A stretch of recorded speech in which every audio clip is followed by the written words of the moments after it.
Limited face-to-face classes alang sa private school sa Davao Region nga gipahigayon sa usa ka tulunghaan sa Davao City gisugda na karong adlaw. Dugang detalye sa report ni Chin Sabute.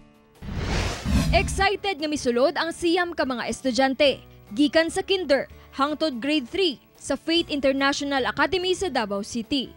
Ang naginusarang pribadong tulunghaan sa Davao Region nga nalakip sa pilot implementation sa limited face-to-face classes sa private schools sa Department of Education. Striktong gipatuman sa eskwelahan ng health protocols. Gani duna sab sila'y kaugalingong data system. Din mamahimong ma-access ang impormasyon kalabot sa mga estudyante, mga ginikanan ug ubang personahe, lakip na ang ilang health declaration form. Because we could tell that if we could get our students back into the classroom, that the education would be better for them and for the mental health, that would actually be a big bonus.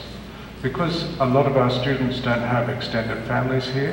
Ang ginikanang si Mercy Hong, nalipay kay sumala niya mas maayo kuno gihapon nga dunay social interaction, sanglit makatabang kini sa mental health sa mga bata.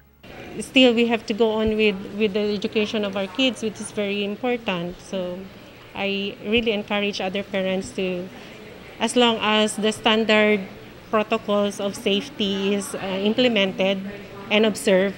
Matod sa DepEd, gihimo nga sumbanan ang maong international school alang sa uban pang pribadong tulunghaan sa Davao City aron matugutan nga makapahigayon og limited face-to-face classes. Gilauman nga duna pay 12 ka pribadong eskwelahan sa Davao Region nga magpahigayon sab og limited face-to-face classes sugod karong Disyembre hangtod Enero sunod tuig.